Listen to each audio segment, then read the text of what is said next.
प्रश्न है, अगर अपनों से ही मानसिक यातनाएं मिले तो फिर क्या करना चाहिए।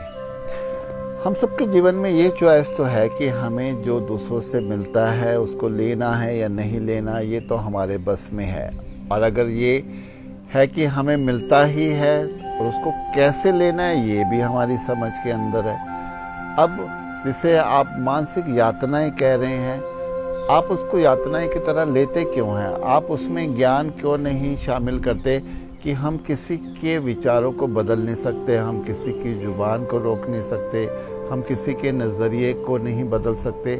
सामने वाले को जैसा ठीक लगता है उसने वैसा करना ही है। अगर उसने हम पर ज्यादती करनी है, अपनी बातों को मनवाना है, तो वो हर तरीके को अपनाएगा। लेकिन यहाँ आपको ये भी देखना पड़ेगा कि कहीं आपकी तरफ से ऐसा तो कुछ नहीं जा रहा कि आप भी अपनी बातें उनसे मनवाते हैं या उन पर कंडीशन लगाते हैं, उतनी उनकी आज़ादी में खलल आपकी तरफ से भी है तो वापस बदले में वहीं आपके पास आ रहा है। अगर ऐसा है तो बिल्कुल आपको भी रुकना पड़ेगा और सामने वाले को भी आज़ादी देनी पड़ेगी, खुद भी आज़ादी में रहना पड़ेगा।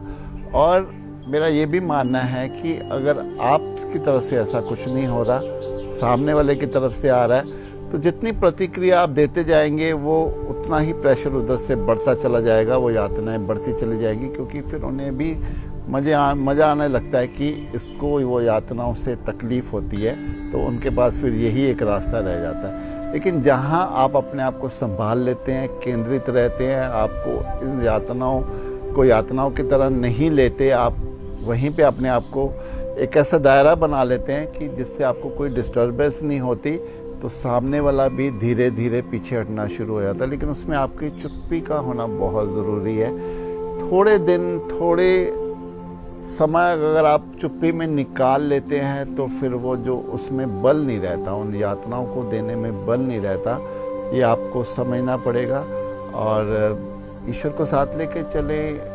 आप अगर सही हैं तो फिर ईश्वर बीच में अपने आप आ जाते हैं, वो अपने आप इस परिस्थिति को एक समय पर आकर संभाल लेते हैं। उस व्यक्ति को कैसे न कैसे चुप होना ही पड़ता है, क्योंकि कोई भी बहुत लंबे समय तक ऐसे ज्यादतियाँ नहीं कर सकता। ये प्रकृति हम सबके साथ होती है, तो घबराइए नहीं, बिल्कुल आराम से अपनी ज़िंदगी को जिए। ये ज़िंदगी आपकी है।